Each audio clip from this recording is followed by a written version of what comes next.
Hello, and welcome to the Old Farm Bus Podcast. This is the back of the bus session. Hello and welcome to the Old Farm Bus, Back of the Bus Sessions podcast. Today I've got a phenomenal guest on with me. I'm really excited about this. She's come all the way from Bath, with B-A-F-F. I'm really excited about this. You're very beautiful, very lovely, very friendly, very bubbly and very bloody talented. So let's go away with Emmacannon. Yeah! An anticlimax. Only from you, not from this end. I was orgasmic. I let it go. You Right. just sat there, Ben. I need to. I'm going to edit that. CGI it. Yeah. I put a great Foley in though. There's a big crowd noise and everyone goes mental. It's Yeah. like the bus is packed. I want an explosion. I want to be set on flames. And my mate is a beatboxer and he can do any noise you ask him to do. Yeah. It's like explosion, baff. He does this. The best one is like a boomerang. Yeah. And he goes. I'm like, that's dude, amazing. so good to see. Can you do ASMR? What? Oh no, that's a bit much. Is that all like? I actually used to love ASMR. Do you? Is that calm you? It's very much Marmite, it's calming. isn't it? It can be like sexualized though, which has made it weird. Yes. So I feel like people are embarrassed to say they like ASMR. I say more people see it in that way than not. They but shouldn't. Let's glorify it. Let's bring it to the front. I like the tapping. It's just for me. I've watched a few where I was like, I'm not getting pleasure out of this. It definitely wasn't working for me. It's hit or miss. You got to find the but right ASMR I'm artist. to most levels, I'm very open-minded to anything. I can allow it all in. There's definitely videos I've watched where I thought, that's past the mark. that's far gone. When I'm editing this, as you just did then, I'll take a drink and beforehand where you moved out, I'll be like, gulp. yeah, I gulped and I thought, oh, you dirty boy. I have that when I sing and I do like mouth noises Really? by accident. Yeah, and it's yeah. horrible. And I have to re-sing parts because I can hear like a gulp. or Yeah, like I know what you mean. You know, yeah. It's very intense when you're in a studio space as well, isn't it? I do everything at home basically. Do you? Yeah. Oh, well, That's how I like I same as well, really, do it at home. But I've been to studios, and then when they play it back to you, and their microphones are £5,000 mics or something, Yeah. and it just captures every noise ever. Yeah. I'm just like, oh man, I can never be happy with a take. All because of that, I just make the silliest noises. I breathe like, I can't remember, it's an old cartoon, but there's a character and he's like, when he breathes, he's like, that's so me. I'm a bit older, so I'm into them old cartoons, but there might have been cartoons. Dexter's Laboratory. Maybe you've not. I'm a baby. Ouch. 90s, baby, 90s, 93. You work it out? 28. That's not old. It's a bit old, isn't it? It's not older than old. you. Now, honestly, Emma, thank you so much for being here. Thanks for having me on this lovely bus. I'm on a It's such a. bus. We're going to go wild this weekend. Yeah. We've got the podcast. We've already had a right laugh on the way. We've got a gig coming up. Buskin. Yeah. Really excited to share some time with you. Met you with the family. Met you with my mates. It's going to be epic, and hopefully we're going to get you on a busking session. But for this podcast, this is all about you. And we're going to change format a little bit for the first half because we've got some questions. And your phone, it did do that thing where it turned off. So you turn it on. It's going to be edited. Because you asked some of your I'm going to call them fans. I don't like calling them fans. Let's go with it. Come on. Have you got any names? You know, you've got the Bieber. What's the Bieber fan called? Bieber. Is it I'm a believer. The Beliebers. Believer, I don't know if it is, but I really hope it is. But have you got any cannoners? I was actually talking to someone the other day and I was like, I could call them cannonballs. I But like I'm not that. going to do that. Again, that could be sexualised after time. I suppose everything could if you've got a right mind enough. But we're going to answer some of your questions from the cannoners, the cannonballs. And then we're going to get into podcast territory. Okay. Okay, are you ready for this? Oh, yeah, I'm ready. I know Oh what they dear. are. And here we're starting with, Do we read out the names or should we keep them anonymous? Anonymous. Anonymous is good. But here are the questions. Oh, I just bonked. Are you smooth like peanut butter? Now that comes from your track, doesn't it? Yeah. Peanut butter. I appreciate the reference. Do you know this person, this anonymous figure? No. Okay, so he wants to know if you're smooth like peanut butter. Well, I did shave my legs the other day. Really? For the first time in quite a while, so... How long's a while? It's been lockdown. Why would I shave my legs? And what sort of... Because I shave... I like to be sealy. Definitely, it feels smooth. good. It does feel good. I'm quite smooth right now. It's the two conundrum, isn't it? Because girls get that like feeling of why don't you shave, which I don't agree with. But then I was going out with somebody who was passionate about, letting it grow. You do what you want. Which I was passionate about. Yeah. But then when I shaved, she's like, why'd you shave? I was going, what? Yeah. Just such a walking contradiction there. Yeah. Do you know what I mean? I was really happy for her to empower herself in any way she wanted. Hairy as you like, whatever you like, silky as you like, do you do you, baby. But for a guy, we can also get the adverse of, if we do shave, it becomes over feminine, or why would you do that? So yeah, I've never really thought, like, what do you shave? I shave, love it. You shave your legs? Everything goes. Really? Everything. Wow, okay. See, that's not, people don't talk about guys shaving, because that's not a thing that's pushed onto you to do. But then I guess it's like, oh, a guy. But like, everyone has their personal preference. Do what you want. It was a semi-masculine reason, because I'd started when I was 16, 17, and I told you about it before, MMA or UFC. I used to do grappling, which looks very strange if it wasn't in a cage. But we used to grapple, and sometimes your leg hairs will get pulled while you're doing it, and that was more intense than when being in a triangle or being in like a choke or something. I was like, get off my hair, bro. And then after that, I used to play football. And on a wet day like today, you used to be outside in the mud, sliding.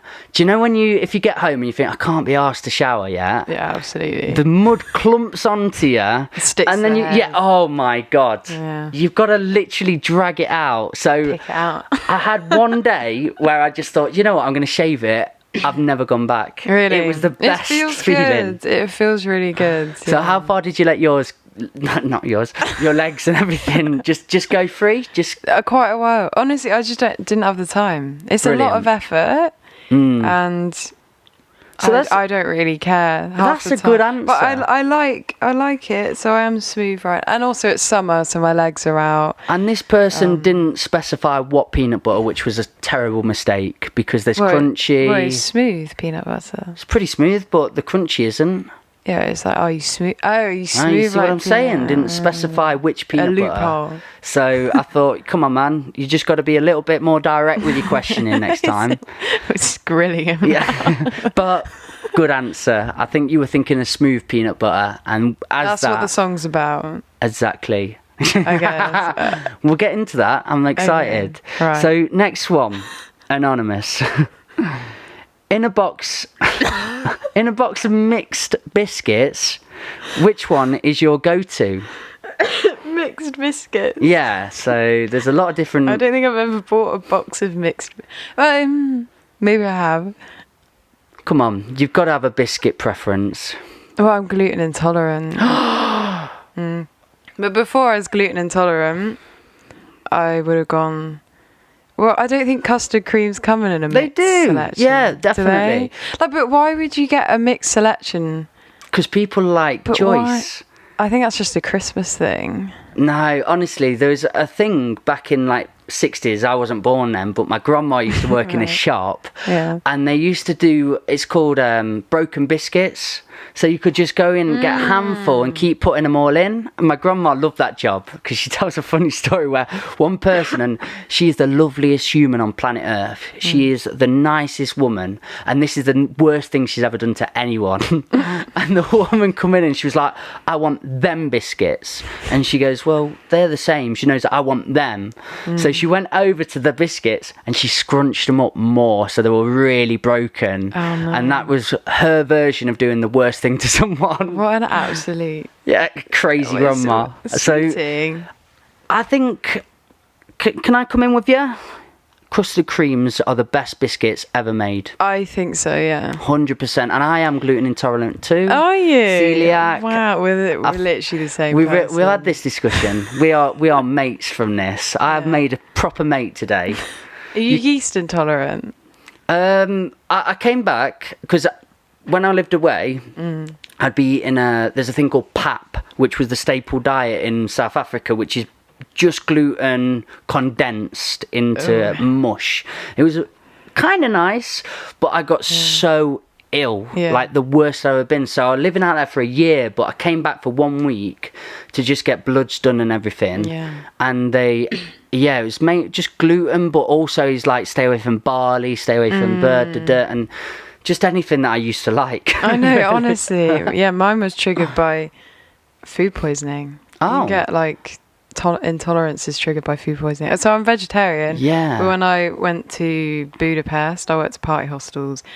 And when I get really drunk, I'd eat chicken anyway. You're one of those. I know, I'm one of them. This is a big percentage. I saw an actual statistic on vegetarians that admit to eating meat when they're drunk. And I know. Through the roof. I feel like part of it is because I set it. It's like a rule you set yourself. And I'm a rule breaker. I'm all in. We are the same. Cringe. We are the same. But like, if I set myself a rule, I'm not going to stick to it. So I would literally purposely, as you went for a phase, I'd purposely get drunk so then I could eat chicken. Why chicken? Why is chicken always the go-to? Chicken. I can't do anything else. I don't even like chicken. Makes me feel sick now. I went vegan for a bit as well. But yeah, I ate a chicken burger in Budapest, and I remember biting into it, and I was like, oh, it's a bit pink. And I was like, I can't be asked to like tell the ways up. I just can't be asked to like be a Karen. You know what I mean? Do you know, looking at a pink piece of chicken and saying, I don't really want that, is definitely not a Karen. Karens are so much further off the scale than that. I know, but I just didn't want to hassle them. Kicking a ball at a sign and going out and screaming at a kid, Karen. Saying, I care about my health. Just normal activity. You're allowed to do it. I just thought, it will be fine. Yeah. Okay. It wasn't fine. It was awful. It sounds awful. And now look at you. You can't have any of the good food anymore. But it would have happened at some point, I think. I think it's like some kind of, I don't know if it's a gene. Do you know, I don't know. I think it is genetic, but I also think we're not very designed to eat. No, I think everyone's a slightly gluten intolerant. Yeah, my friend is a nutritionist, and he came on and explained it again. I'd be hashing it up if I explained it, the science behind it, but all he said was because they're the enzymes in it, or however it breaks down, our stomach lining isn't strong enough, so it keeps opening up, shutting down, opening up, but it's like further gaps, so it opens, and then eventually if you eat too much, it opens up to breaks, and then you get a thing called leaky gut syndrome, if you've heard of that. So yeah, that's where you get like IBS and so on. So wise choice to stick away from it, just leave it be. Do you feel better in your life from not having? Absolutely. Like gluten intolerance can affect your mood a lot. Like if you eat gluten when you're intolerant, it affects your mood. I would go into like, do they call it gluten comas? Yeah. Where like I'd eat gluten, I'd just fall asleep for hours. Really? Hours, yeah, it's horrible. Do you? What about bloating and stuff? Yeah, I bloated, looked like I was pregnant. Everything we can go through, I'm sure you're like, yeah. As far down the line as you want to go. We've lived the life, we know it. You get it out there, I know you're on board. So, right, Emma. Yes. Bloody hell, this is probably another gluten-y question. Emma. Gluten-y question. What's your favourite cereal? Why are people asking me this? I mean, it's interesting. We could, if people idolise you, they want to eat the same things. What? I shouldn't say why are people asking me this. I like random questions. Yeah. Cheers to that, Emma. What a pleasure to have you over here in Derby. Cheers, my friend. Derby. I thought it was Derby. A great big bushy B. I think Bath's still BAFF. I'm like, what is Bath? That is Bath? atrocious. Ooh, Don't be uppercutting my mic. I think I'm starting on it, to be honest. So, favourite cereal? I don't eat cereal. Ever? I don't Or like, have you I've never liked cereal. Since I was like a teenager, I just don't get it. It's like bits of oats and wheat floating around and milk. I just don't like cereal. Mate. So I am 8 years older. So mine is... You had Nickelodeon though, yeah? I didn't have it because we didn't have Disney Channel as a kid. Right. So is it on Disney Channel? I think back in the day it was just one that anyone could have. Nickelodeon was pretty... Everyone had Nickelodeon, I'm sure. And if not, it was Cartoon Network. It was one of the two. I don't know if Cartoon Network. But I was horrendously bullied as a kid. Like, I went through tenacious, turbulent, awful time. And that's kind of why I'm the way I am now. It's very much shaped me from the kid. Yeah. But I know exactly why I got so fat.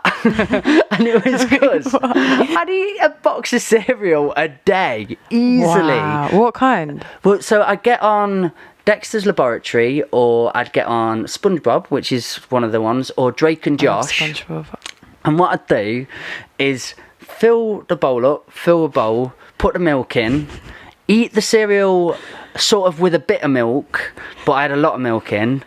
There was no cereal left, and then I could get more and put them on top of the milk, so it's more crunchy.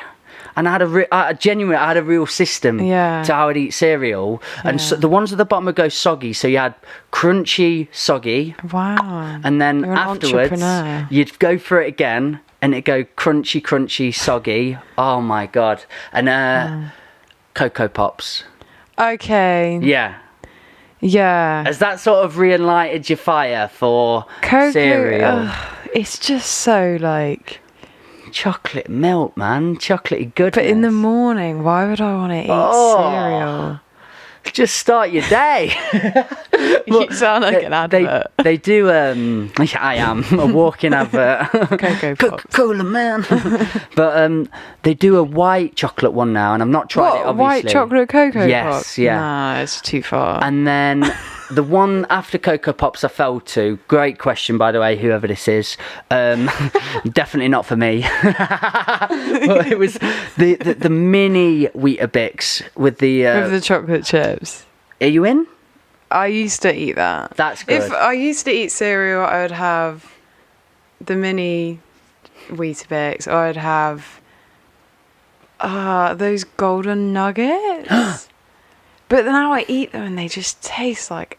It's awful. Sugar. Guys, if you want nutrition advice, don't come to this podcast because I'm pretty sure most cereals are shite for you and will write you off very quickly. I'm a porridge person. Or I'm an egg person. Egg on toast, scrambled egg. Do you bother with breakfast?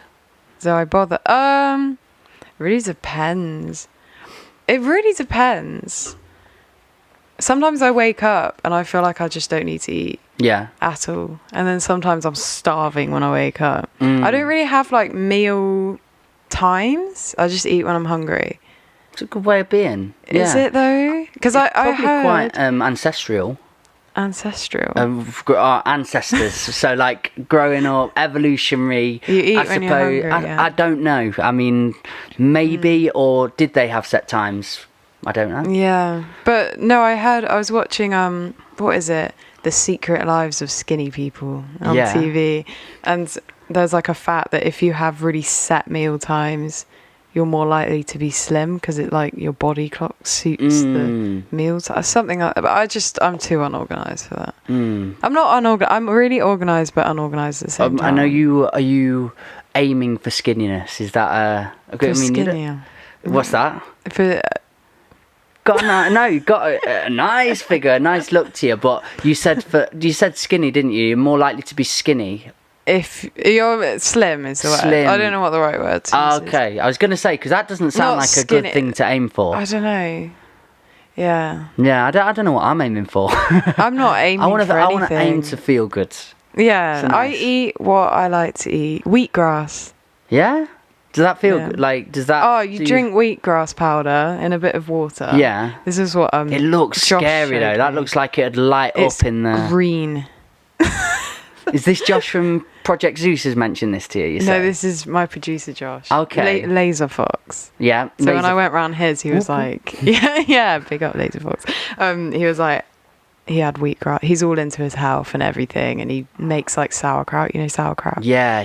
He's all into that, and I love it. And when I went round, he was like, have some wheatgrass. I got hooked. Do you know what It's it does amazing. then? The fermentation of these things. Do you know what it? You mean sauerkraut? It's things like that when they ferment it, don't they? So they leave it for. I think what it tries to do is does it eradicate the toxicity away from the plant? Is that a lot of words? Unnecessary words. Josh would know. We need Josh. Right, where's Josh now? Because he was. Bring him up. I was around this morning at his flat, and his flatmate came out, and he was like, Josh was just stood at my door last night in the middle of the night, and his sauerkraut, he like makes sauerkraut in a massive tub, and it like sounded like it was going to explode. What? So he was like panicking. What do you mean? So he got his flatmate, because like the gas. Oh wow! Okay, yeah. When it ferments, it brings gas. It brings gas. Do you know what? Gas. I like your science. That's how I understand science. I'm not a science. The gas floats to the top, and then it makes noise. I'm like, okay, I can get on behind that. Yeah, but his sour. Why am I even talking about this? Because we're on about your favourite cereal. Yeah, sauerkraut's my favourite cereal. Awesome. Definitely, we got my to the favourite end. cereal. I don't eat cereal. Okay, that's it. High five. That's a bit Are you far. ready for this? This is a bit more depth behind it. We've had smooth like peanut butter. We've had favourite biscuit and favourite cereal. But now we're going for favourite garage artist. Which Wow, that's a favourite good garage artist. Because for those that don't know Emma, there'll be details in the description and everything. But you're pretty much like you're a singer, but predominantly on garage tracks. Absolutely. I mean, that's how I saw you. It's through Project Zeus, and I caught you. I think you liked some of the podcasts we do together. Maybe. There was a thing that I think you liked. I went on and I was hooked. I was just going, this is really cool. What you are about, what you create, what you do is incredible. So, and my favourite band of all time are the Streets, which were very garagey in the day. Mike Skinner. I love spoken word and poetry, and he managed to bring the two together. What a guy. I was literally thinking about that, and I knew you'd be influenced by the Streets, because there's another question about the Streets on there. Really? That we haven't got to. I know. This is my favourite podcast ever. Loving it. But yeah, what's your vibe my favourite then? garage artist? Damn. Well, obviously there's like MJ Cole, who is just insane. I've got his album on CD, and I don't really use CDs. Old schooly. Well, it's not even that old school, but it's old school for me. And like, a CD is old school, mate. wow, is it though? I love the nostalgia of them, but I definitely think it's an old school merit. I get them because I love that. It's more than just a turn it on Spotify. It's having a memory of somebody. Yeah. I love like people's books and things. I don't want to just hear it audio. I want to say, this is what I'm into. This is a thing. So it's having memorabilia or something. I think as well, it's the fact that you can, like this MJ Cole album I think it's called Sincere. I should know the name. I'm pretty sure it's Sincere. But I can listen to the whole entire album. I love every single one. And like each one like blends into each other almost. It's like a story. But on Spotify, you kind of lose that a little bit because it's like it's single based a lot of the time. It's like you listen to one song, you add one song to your playlist, and it's like I miss like a whole album kind of vibe. But yeah, MJ Cole, garage, MPH is doing amazing things. I don't know if you know MPH. No, I'm listening in with interest and intrigue. He's doing mad stuff. Like I don't know, he's quite new to it. I don't know how new he is, but I know Project Zeus boys will probably know them. They'll probably know him. But he's very like, he's got a sound, and I really respect people with sounds where you just listen to them and you're like, oh, I know that's that. But there's so many good garage artists. I love Sammy Vergi as well. How do you define the garage sound? What would you... if somebody come down from planet Z goes, right, I like swing, it's got a laid back calm feel to it, I like this jazz, it seems sporadic and all over the place. What's garage to you?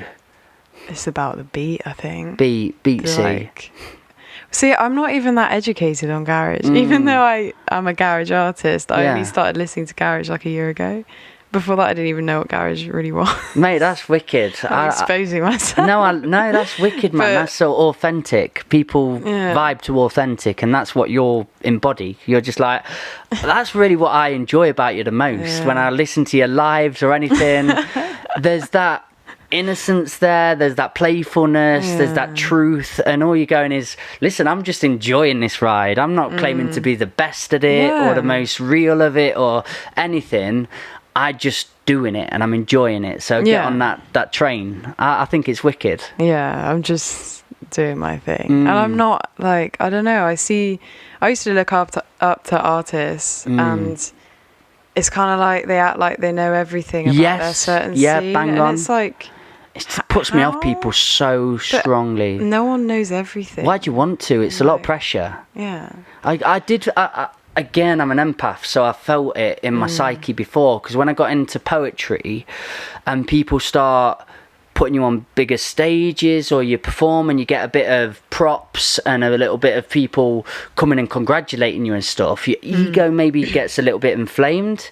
So then when they ask you about it and you feel imposter syndrome, like, actually I don't know shit, you can't say that, you can't state it, because you feel you've got to uphold this character that they've worshipped. And I think that's dangerous. I think it's just be yourself, just say, I don't know man, because I've been on like a radio station once and he asked me and I thought, who the f is listening to this? I have panicked and I just went and that's where I discovered it. I was like, I'm just gonna be truthful.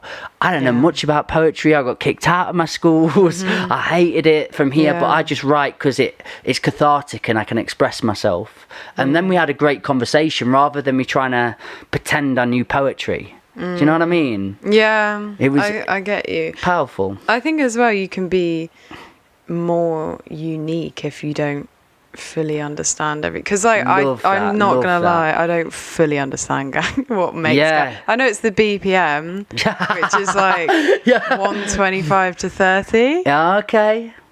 Yeah, that sounds about right. Oi, Josh. Where you at? He's probably wankered now. I'm gonna ask him later and he's going, how do you not know that? Everyone's listening to me like, how do you not know the BPM of garage? But like the beat is like, because there's a difference between two-step and garage as well, which like, I don't know that much, mate. I think that's how you end up pioneering things. Because I like, me and Josh recently as well in our studio session yesterday, we are making elements of garage, but obviously because I don't fully understand any genre, I don't really know, like, you know how certain elements make a genre, and it's like, I just make what sounds good. So then we're trying to create something that is like mixtures of everything. Like, dynamic. I love garage. I absolutely love garage. I love the beat. I think the beat is the main thing. But it's like, I don't want to like take in all the elements, because then you just sound like any other. I like that I've adapted these questions to them. But I'm just cheating on this podcast. Was that a question? It was who's your favourite garage artist? But we've gone down the realms of garage. Garage artists. I love Baklava, I love Sammy Verji, love MPH, love MJ Cole. There's so many. There's so many good garage artists. The journey we explore from there, I love what you said though, because one of my business partners, that we don't work together anymore. I'll tell you that later, over a glass of wine. It was fun times.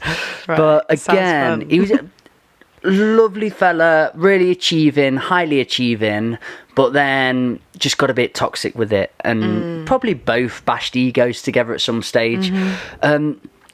But he really played my naivety towards the scene as a downplay, and he thought it was a negative.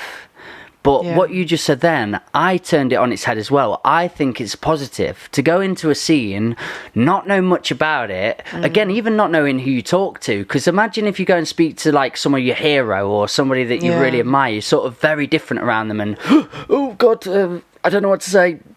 And I would just walk up to anybody, be like, oh man, I love your set, that was so cool. And they go, that's John Cooper Clarke's artist that he tours with. I'm like, well, he did sick. That's cool enough. John Cooper Clarke's like a really known spoken word artist. He's like probably in his 70s now, but awesome person. Yeah. But again, even the way of my writing, it would have been seen and deemed simplistic. So I would have never got up on a stage if I thought, oh, everyone's going to think this is that. But because I didn't think about it and I didn't know about it and I had naivety, I got up there and did it. So I think what you said then was so beautiful, like keeping that naivety about you, going in and just being playful with it and enjoying it. Literally. It's an awesome thing. Like, so that reminds me of a time as well that I've had people comment on my tracks or my singing, saying like, oh, like your singing's really good. And I've been like, oh, like thanks. And then someone's told me like, do you realise like that's this guy who's like got like millions of plays? And I'm just like, oh, I thought he was just a nice guy. And like, why does that change? Yeah. Because he's, I guess, I don't know.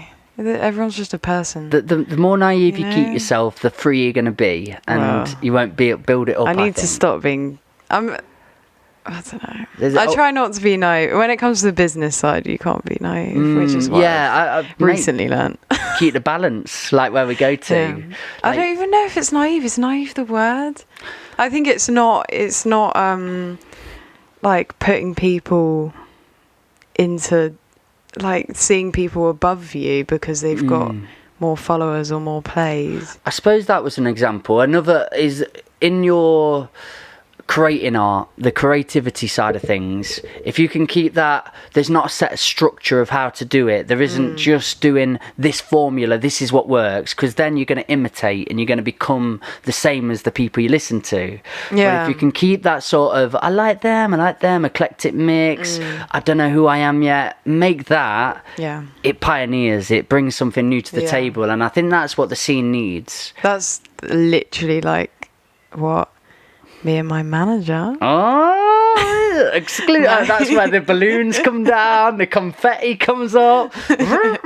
My manager, as of yesterday. Yeah, well done, man. Met my manager for the first time, and we were talking about like, I don't know, just how to create your own sound. And then me and Josh Laserfox had a studio session, and we just sat down and we were like, how... because it's me, how do I make me? And I had a realization, actually. Like, I've done shoots before for I don't know, songs and stuff, and I've like had to borrow outfits to have the shoot. And then I was thinking, for my solo stuff, I don't want to have to go and like buy outfits to suit the music, because surely I should be wearing what I want, and I should be making what suits me. Does that make sense? Mate, 100%. I think... So, it was a revelation. It's a beautiful one. The more you sell out, the more your true crowd are going to sense it. And I've sensed it in really good friends and people I love.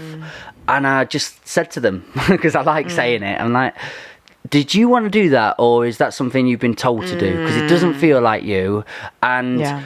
I love what you do, and listen, I'll back you any side of the way. If you want to go down a commercial road, I totally get it. If that's who you think you need to be to progress as your artistry, but remember how good you are and how many people love you for what you do. And I think that's important. You just got to just be constantly conscious, constantly checking in. What is it I'm doing here? And does it feel a bit icky? Does it feel uncomfortable? I get icks. Go off of feelings. I get absolute massive icks. If I'm doing something that doesn't, I thought that'd be a Derby word. What, ick? Icks, getting icky. Icky.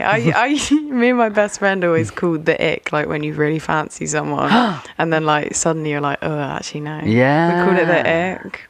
That's interesting. I get icky a lot. Oh dear, icky at Mickey. Icky. Anyway, what we need to finish. No, we smashed them. I think this is the beauty of these questions, because they're so good. Was that about biscuits? No. They're so good. We've managed to go off on tangents from them. I told you, that's what I want to do. That's what we're here for. I just chat, and I can't. Oh, people are gonna go mad for this. So, oh, another good one. Is it? Maybe. Is it though? favourite album ever written by any artist. Okay. Burial. Oh my god, I can't even remember the album. I can't remember Your the name. favourite? Yeah, it's my favourite. Okay, is that the artist? Burial's the artist. But I've never known. It's got. Oh my Again, god, is my it brain. garage? It's like dubsteppy garage, like dark underground. Do you not know Burial? No, but I think can you it's show called me later? Untrue. Is it Untrue? I bet it is one of those where I'll be Oh like, no, can I look at? I That's know gonna it. annoy me. No, I know the name, but like I have processing issues. Okay, I swear. we're in it Like, together. Another commonality. Like, when it comes to names or spelling, Yeah. Oh, dyslexia. I went to get Bingo. tested for dyslexia. And you weren't. And I got, I don't know if they diagnosed me. They were like, oh, you're not quite bad enough, but we're going to say you have dyslexic tendencies. Right. But like, I was a whole hog. The whole shebang. Yeah. That's the southern thing. This is the hog's the northern The thing. hog, I've never heard of that. The whole hog. Hog roast. Yeah. That's what we have where I live. Hog roast. Do you know what Yeah, hog we roast? have hog roast. Definitely. Nice. Anyway. Nice. Yeah. Spelling, I can't remember how to spell things half the time. Words or names of places. I can't remember.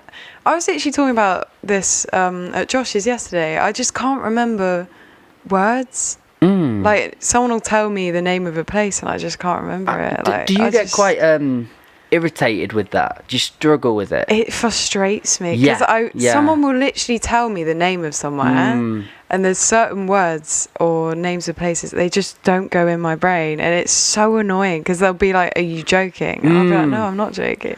I get it on a scale because I was kicked out of my school, but the English classes particularly I acted up in because me and the teacher hated each other. I really don't like to use that word, but I knew she hated me. I really didn't like her. We didn't want to be there together. I hated my English It was teacher. hard work, man. And she was just very authoritative, and I don't deal with authority. Neither do I. Listen, man, I'll do me, you do you. I'll be nice to you if you be nice to me. Respect. There we go. Mutual respect. We just had a long, arduous path together. But the really weird thing is, and I don't do it as a show, but I really love words. I'm actually fascinated by diction, and I always, when I get stumbled and I don't know what to say, I really enjoy looking at the thesauruses, like the irony of not struggling with thesaurus. There must be a better word. The words where you find other words.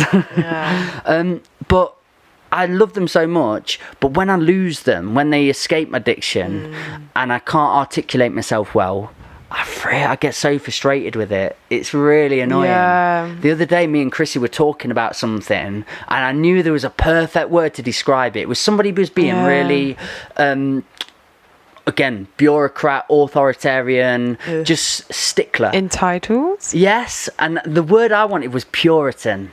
I don't even know what that means. So that just means that. right. Wow, There are okay. jobs worth. That But sounds like a good thing. it's a great word. No, Puritan. Yeah, Puritan. I know, Sounds but like it's a not. pure soul. It's not. It's that Puritan is where you well, maybe it could be, but it's where you can't break any rule. You have to just stick in line, stick in that place, understand it. And I was desperate for it, and it had gone, escape diction. So I got it, but I know how you feel. It's a bit irritability. It's so I don't know whether it's. I think it's processing issues anyway. Because I can't think of the name of my favourite album. Like that's not. Well, honestly, that's not normal. I'm a good editor, so I can pop it in. After this, just tell me it. I'll pop it up. I'll be like, yeah, it's Everyone this. will know it. And No, what is I'm it pretty about? sure it's Untrue. I'm pretty sure it's called Untrue. What is it about that album? He is a genius. Okay. I've talked about this on my story before. The way Burial made his tracks on that album, I know for sure because I wrote an essay about it for college. That's cool. He didn't even use a DAW.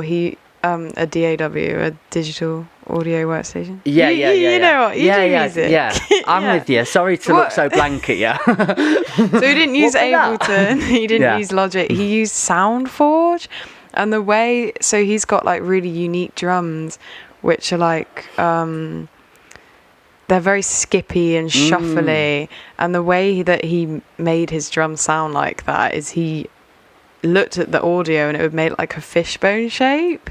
Wow. So it's like, that's what makes him so unique. Because he's not just putting it in and being like, oh, I need like a 4/4 kick drum, like here, which can like sound a bit jarring if you are putting it in completely as is. Yeah. Do you? What did you do at college then? What was your music tech? So it's music tech. So you do know your way around sort of Logic or Ableton or so on. I actually started off producing. Wow. Before I sang, I was a producer. But I mean, I put stuff on SoundCloud. I learned Ableton. I learned like sound design all before I even sang. So that's awesome. Yeah, but I got so frustrated at it because it never got to the level I wanted it to be. Yeah. So I just, like, even with me and Josh, it's like I'd say I co-produce most of my stuff. But sometimes like he'll send me the beat and then I'll tell him what to change or whatever. But I'd say when we're in the studio together, like it's both of us producing at the same time, but he's just mad at making like the crazy sounds and like making it sound really clean. I wasn't good at that. I was good at the ideas, but I wasn't good at the you need that both for the recipe, don't you? Yeah. Does it ever get a bit tricky though, do you know, because you both know it? Sometimes I feel if somebody's not got that skill set at all and somebody's really in it, then it helps to just let them do them and you do you. Do you know, if you're both a little bit knowledgeable, can you be like, oh, I wouldn't have done that, and then he's like, well, this is my... Do you know what I mean? Me and Josh work so well together. Really? Oh, awesome. I don't know how we just gel. Literally, like when we get in the studio, our ideas, we bounce off each other. Like it's not like fighting over who's doing it better. Yeah, or like this way's better. It's literally like bounce. Like we're so open with each other. If I don't like something, I'll literally be like, no. If he doesn't like something, he'll be like, are you sure? Like yesterday we were in the studio and we started making this beat and we just had this really deep conversation where I was like, I need to work on my solo stuff. I need to find me and I need it to sound like me. We made one really good track and then our second track, I think I was just getting carried away, like adding loads of melodies. And he was like, Emma, like actually just listen to it for a second. I realised it sounded really bad. It sounded really, really bad. And he was just like, Emma, like this just isn't good. I was like, okay, let's just start another one. Oh, but mate. Yeah, we're honest with each other. I do film, and again, it can go both ways, because I've worked with people before where it's a collaboration, so it's very collaborative. You're playful with it. You can go, oh, what about this, what about that, and you're adding, which is awesome.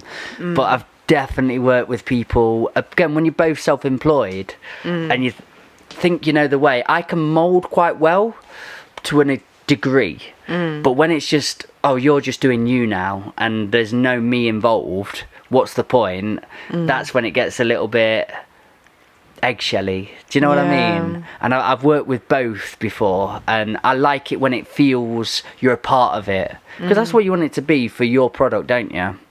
Yeah. Absolutely. It's great that you've got a producer that allows that. I think that's awesome. I know, like you're gonna have to come back with him.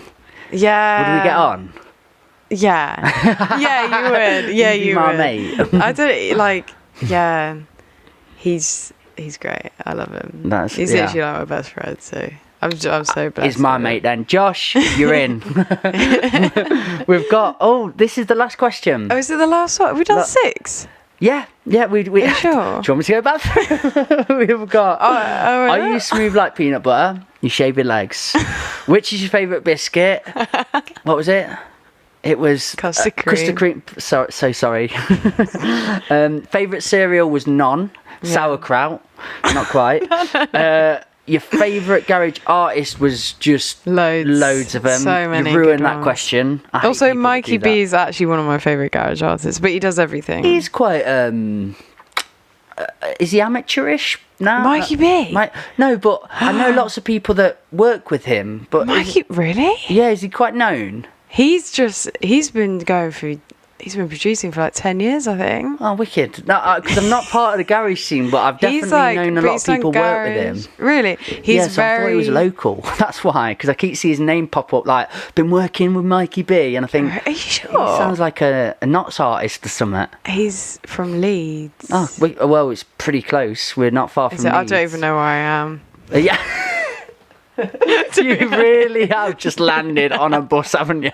You go, okay, this is what I do Just now. a minute This is it. Yeah. No, maybe. I mean, they're good artists that I'm referring to or alluding to. So they've worked with one worked with Passenger, I think, or somebody like that. Passengers, it's more chill, more poppy and stuff. Another worked with Maverick Sabre before.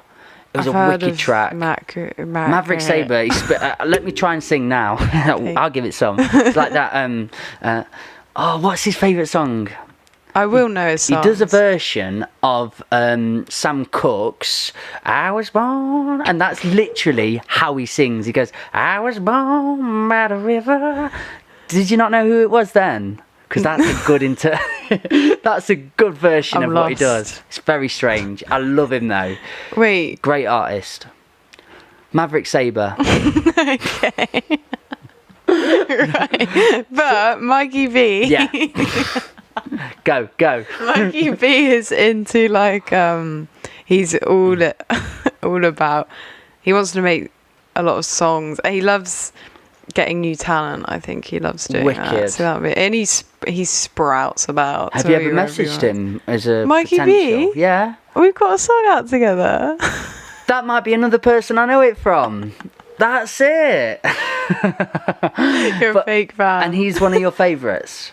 Oh, I love him. Ah. Like his music, I love his music. Mm. And he's a really, really nice guy. So, yeah. What's the radio station that you keep getting played on? Kiss. Shosh. Shosh is like... That's where I keep seeing Mikey B played as well. Yeah, Always. Shosh is a garage DJ. She's fucking amazing. Like, yeah. She represents... It's like EZ. Do you know EZ, DJ EZ? Yeah. Yeah, he's like a garage... I think he's so fit. Fit? Yeah, I don't know why. Go on, can you paint me a picture? Let me know what we're getting here. DJ. What's he look like? Maybe we should cut that out. Is he handsome? I'll tell you. Should we cut that out? We can have it. I don't know if he's ever watching this. No, maybe down the line. But I don't know why. I just really, really think DJ. You got lost in the moment then, didn't you? You forgot totally where you were. I forgot we were getting filmed. We're just having a great... This is exactly what a podcast is. Getting lost in the moment. EZ. I don't know why. Maybe because he just kind of seems like a dad. Yeah, EZ is actually easy. Easy. I'm just easy, man. Easy. Yeah. Easy geezer. Right, okay, so we've gone through these. We've got the favourite... That was favourite garage artist. Again, tangent. Favourite album ever written by any artist was the one you didn't know. Right, actually I've got a solid answer. Solid. I think it's Burial Untrue, I'm pretty sure. We'll go with Burial Untrue. Or Tourist Wild. For all the reasons that you stated previously, but Tourist... Unless you've just tuned in. Tourist is... I love Tourist. Wild. Okay. Like ambient. He's just... I love him. He's like my soundtrack to my travels. Now, good choices on all them questions. Very impressed. Last question. Right. Do you like the streets? The streets. Well, I think every British person likes the streets. Done. We're ready. Let's answer it. Let's have your phone back. So come on, tell me about the streets. Do you know what? I'm not actually like massively into... You're definitely massively into the streets. So I love it. Obviously, also I feel like I'm a bit younger than the people who are like street because they were releasing like 2000s. I was born in 2001. Might have been before that. Mike Skinner. I mean, we're 220, so no, it'd Mike probably Skinner be retired, didn't he? No, he's back and on it. Yeah, he's got light Brighter the Light, Darker the Shadow, which is a great album name. But if you think of that in philosophy terms, and Mike Skinner is like a modern day philosopher, is a bit of a cheat though, because I've read his book and he does, to write a hook, he just goes in ancient philosophy books, finds a little affirmation or something cool and plays with it. That's and then when you go and look through all his songs, you'll hear it all. Yeah. My favourite song is I want to go to heaven for the weather, hell for the company. I don't even know it. But it's so, hell, I want to go to heaven for the weather, so nice place to be, hell for the company, where all the cool people go. Okay. Again, he's a very interesting artist, and I just love his background. I love the history of what he really did pioneer garage in its essence, because a lot of people were Dizzy Rascal days and so on. Back in that time, American hip-hop was really ripe and strong, and they were talking very consciously, so all about lyricism. And garage in the 80s and so on was really ripe and strong, but people were just spitting shit over it, so they weren't saying conscious lyricism. And then he went, oh, I like what America's doing with the conscious lyricism, and I'm all about the garage scene. And he just put them together, and it was at the very similar time of sort of Kano and Mike and Dizzy Rascal and so on, and they're all just come together in this, like, let's just talk real talk over it. He's very honest. What we're doing with our lives, like we're partying, drugs, whatever it is. Blinded by the lights. Mate, lights so blinding my eyes. I like. I was listening. Oh man, What's the one where it's like you hit on a girl and it's like she turned around and she said no. I don't. What's the one? Is that more melancholy, sad, or is that a bit more poppy and beatsy? I think it's what beatsy, but I don't know. I heard that. Okay, because there's I think you are very fit. You're fit, but my gosh, don't you know it? Oh. Yeah. But there's then. I love the honesty. I do love the honesty, dude. I mean, for men to open up about their emotions and their issues needs to be done. Is hard work. A lot of the time through my era as well. It was like to come through to your dad, come through to people. It's getting better, and I'm happy that it's becoming more honest and open spaces. But Mike Skinner was the guy that showed me it was okay to feel my emotions, and especially for a breakup, because he's got a dry your eyes, mate. I know it's hard for you, but her mind. And hearing that, I think that's the one I was on about. Oh, that's more more low, somber feel. But I dude, see that. That's good then. Just all his versatility, he could just go everywhere with it. Do you know what? He chose to. I was listening to that, like the Dry Your Eyes one, and I was like, it's actually really nice hearing men, because I feel like a lot of female singers, it's always like, oh, they're singing about heartbreak. It's like, that's great if you're singing about heartbreak. That's amazing. Like, but more men should be doing that and making it more normal. In my opinion. I completely agree. I think that's a beautiful way, and particularly because, I mean, if you look at suicide rates in our age category, more men. I mean, definitely more men. But I've actually noticed recently, or seen on a statistic, because we did a podcast adhered to this, and it's men and women it's not heart disease, it's not cancer, it's not it's suicide, it's people choosing not to be here anymore, which is really, to bring the podcast down, but it's really damning. And they try and bring, it's epidemiology studies, so it's not really based on complete truths and facts. They're just trying to find reason behind it. But the one thing in this epidemiology study that they found in men that committed suicide really correlated with breakups. It was just a huge factor of not being able to deal with love and not being able to deal with loss. So them two things together, and Mike Skinner to have that track at a time where people struggle to come out, talk about it, particularly men, and he's just on a stage completely explaining how I felt when I went through a breakup, because I was at my lowest of low when I did. You're vulnerable. I think that's the thing. Like, men are pressured even more so than women almost to not be vulnerable. But being vulnerable is like the strongest thing you can do in a way. Well, it is, because I read there's this Brené Brown book. Brené Brown book. Yeah, that's a tongue twister. Called Daring Greatly. And when I went traveling, I remember finding it in a hostel in Bosnia, and it was like it's just there, and I was like, I'm gonna take it. And I read it. It's like, CIA jumping through the windows now. No, it's like just in a hostel on a bookshelf. So I was like, oh, I'll just take it. I think I could take it. Yeah. Do you know what? I took it, and I was like, this book is mad. And it's all about vulnerability and how your whole entire life can open into so many different routes and paths if you allow yourself to be vulnerable.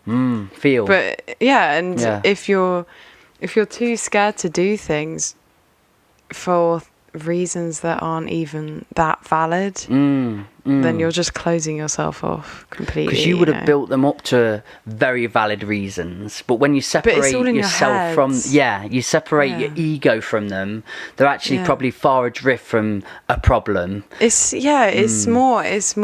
is your ego. Like, it'll be embarrassing. Like, what is embarrassment?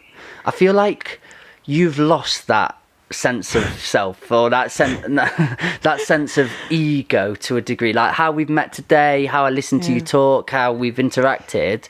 I feel a very young person to do it, but you've got just a pure enjoyment for life, and you're just taking it by the day. You found a passion, but you're not driven by ego, is what I feel. That seems to be very strongly. Have you been before? Have you ever had them days? Driven by ego. I definitely used to try and be something I wasn't. 100%. I think that's ego in its essence. Most of the time in the head, that's ego. Like, I really think it's through struggling with mental health so much when I was younger. Through a teenager, like I was really struggling, and I just felt detached from everyone my age. I didn't understand what everyone was like focusing on. Like, we're talking about this, the dramas and stuff. I just didn't get it. And then what led you to that point? Where did it transfer from?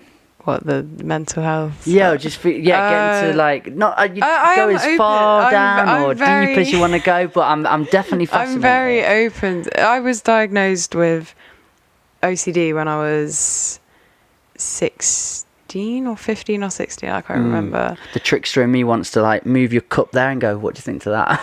No, see, that's a bad misconception. Okay. And there's it's not all about cleaning. You can have OCD and you can want to clean, but that's all a ritual. Can you educate me on it then? Because genuinely, So OCD, so I was diagnosed with generalized anxiety and OCD.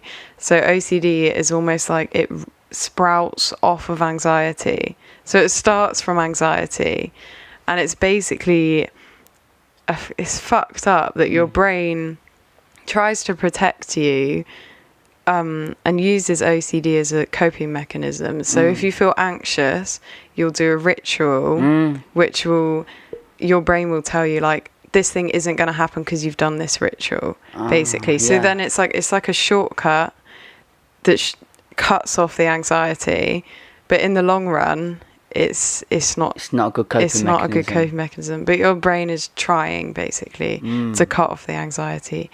But really, you should just wait the anxiety out and wait for it to come down like that. But instead, you're just going, and it cuts it off.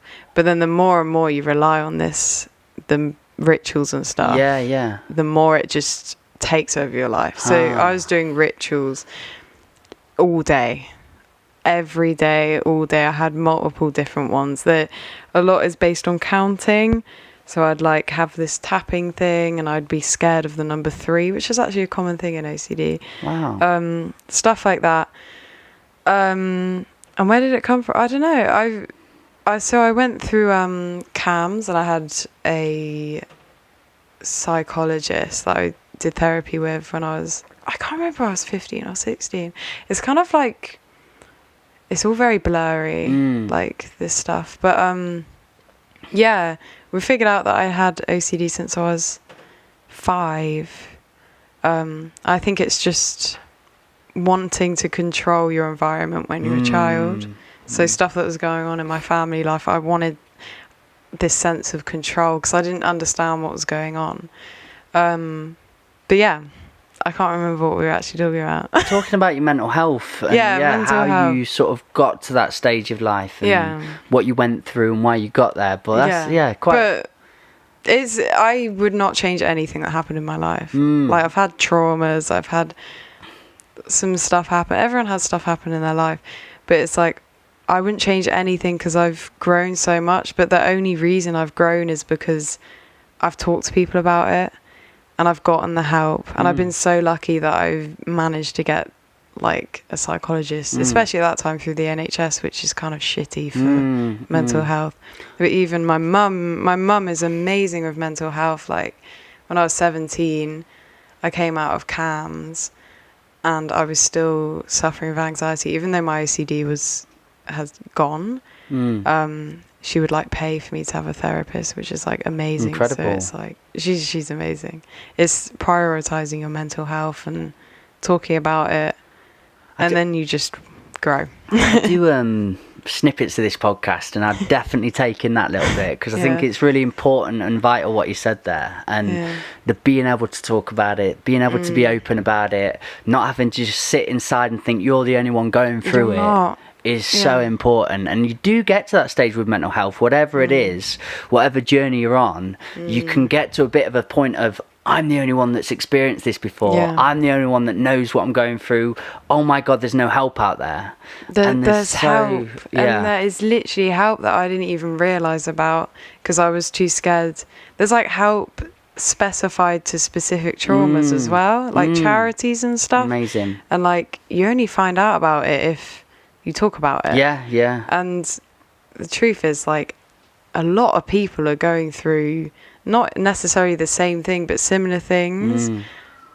And if everyone just talked about it, then it's the whole stigma around it. I don't know. I think mental health should be talked about just as much as physical health. But it's not at all. It's not as promoted, is it? Especially through what we're looking at in the lens of social media, let's say.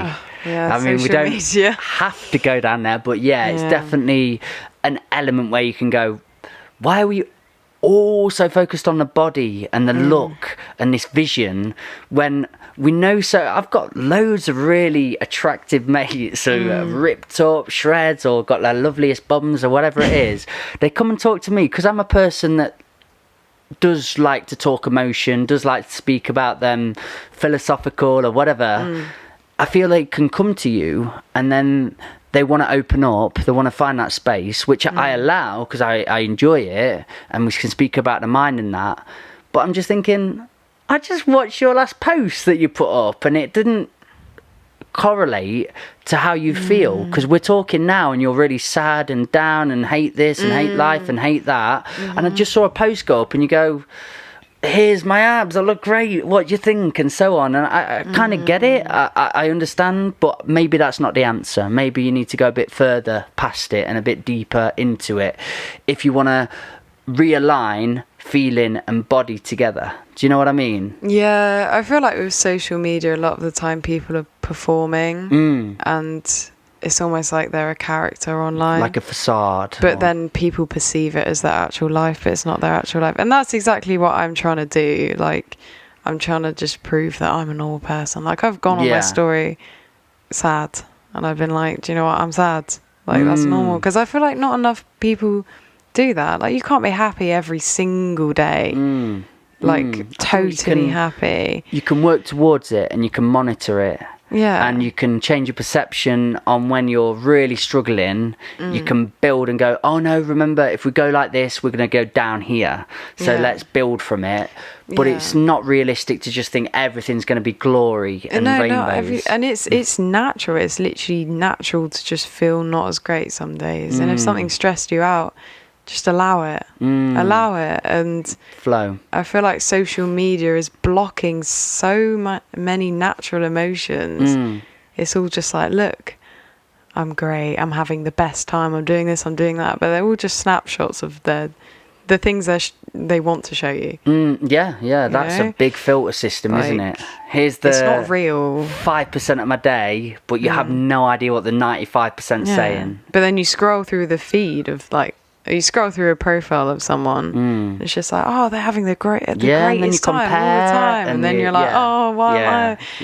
But I've had a turbulent ride with social media, but I'm on top. I've won. I took on the battle and I beat it. Yeah. But yeah, it was that. It was genuinely just realigning my position with it, turning it on its head and going, right, I want to promote business, I want to promote my artistry, I really like what I'm doing, but I'm not going to become its product. It's my product, and I'm going to turn it back around. So we schedule posts a lot of the time. I call it a post and ghost. I put it out there, I do my thing, and then I go and do my day. Yeah. But if I am scrolling like I did with you or other great people I've met on the way, it's because I'm only using it as a source of, I want to see talent, I want to see cool people, and I want to collaborate with them. Do you know what I mean? And if you can turn it into your tool, that's going to be a much better way of going about it, rather than comparing yourself, getting angry that you're not this, just showing a fake self, like a fake version of yourself, and then not becoming that and not acting that. Yeah, it doesn't seem very productive. It's pointless. Like, what are you trying to prove by going online and saying, look at me, I'm having a great time, but really you're sat there like you know, like what are you achieving? I think it's really strong what you said, really do. And that to me is what I was saying before, where this question sparked from. Is this still a question? It was always a question. It was just talking about your older soul not being driven by ego. Oh, right. And that was coming from, you know, you've been through so much pain, and you've been through the turbulence that exists in the world, but you've also chose to learn from it, and you've chose to grow wisdom outside of it, and then become different from it. And I value that in you. It's strong to see. I think I just forced myself to do things that made me uncomfortable. That's the biggest thing. Like going traveling when I was 18 for 4 months was like a huge deal for me, because I was so anxious when I was 15, 16, 17, all my teens. I was so anxious. Like I couldn't even like go to a shop without worrying, like, oh, is someone like, have I got like something on my jacket? You know what I mean? Yeah. What do I look like? And it's like, wow, I can't imagine being like that now. But I was like that for years and years. I think partly why I went traveling was to try and run away from my issues. Which also, I've always said this. It doesn't work. You can get away from the environment that you don't want to be in, but the issues follow you. But if you're away, you can deal with them. That's it. I was going to say it did work for me, but again, it was because I got chance to have a breather. Yeah. Like, I'm not saying I managed to just eradicate them, come back, everything was fine, but I got a chance to look back at it and go, what is that? Rather than being in the midst of it. Yeah, So I think so. Take us down the path. Take us, where did you go? Little Emma, what's going on, and what are you discovering in these times? Little old me. So I arrived. Actually, I went traveling. I went on a few little trips before I did the big trip. So when it was like the day after I turned 18, I went to Malta for a few days on my own. I was just like, I'm going to do this. I think I was trying to run away, to be honest. So I turned up in Malta. I was like, oh, this is kind of scary. Like, it gave me a bit of an adrenaline rush, just like doing that. And then I did a trip around Italy and Greece, like a few months later. And again, I literally booked the trip the day before I went. My mum was like, what are you doing? And I was just like, I just want to go. Just booked it all. I didn't have any euros. I needed euros to like pay for the hostel. And so I just like went on a mad rush to get some euros. And then I went. And it was the realization, I think as well, I've never been diagnosed with depression, but I feel like I might have been in a depressive state where I was just craving some sort of feeling. So I'd do anything to just feel anything. So I could do the most extravagant things. Like I remember I used to go running through this forest by my house, which is really creepy and like apparently haunted. Like go in the middle of the night and I'd just run through it and I wouldn't feel anything. But I wouldn't feel scared. I just couldn't feel scared.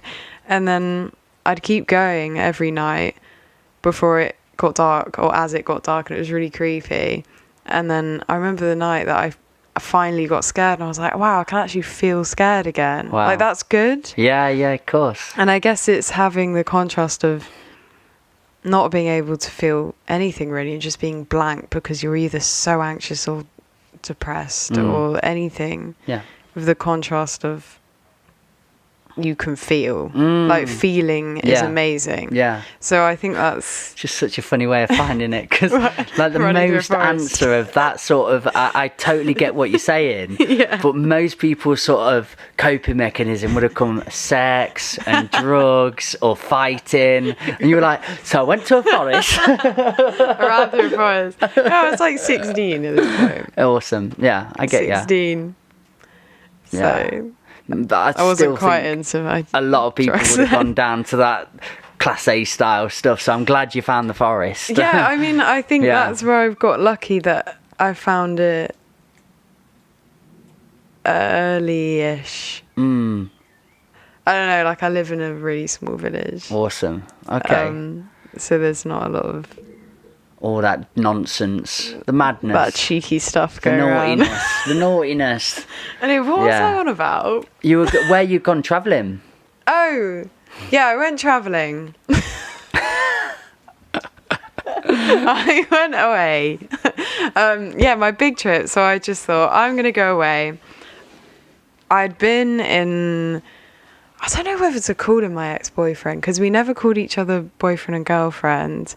I get an image though. I know. But we were, like, definitely together. Yeah. But we were never, like... We were I know the type. exclusive.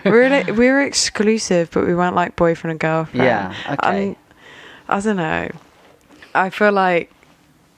Yeah, I was with him, and I always knew I wanted to go travelling.